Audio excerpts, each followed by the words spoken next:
अस्सलाम वालेकुम रहमतुल्लाहि व बरकातहू। जमात चाहरों मज़मून उर्दू ज़बानदानी। सिफ़त पहचानो। कुतिया बड़ी होशियार थी। सिफ़त होशियार। काशी के पास एक छोटा सा खरगोश है। सिफ़त छोटा।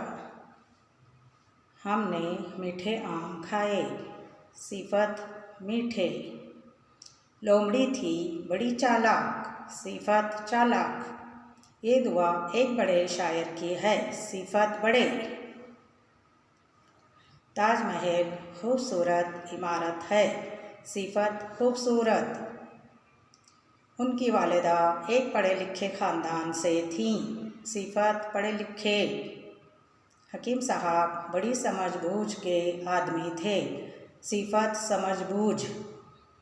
यहाँ खालिस शहद मिलता है। सिफ़त खालिस। हमने मीठे आम खाए। सिफ़त मीठे। थैंक यू, शुक्रिया।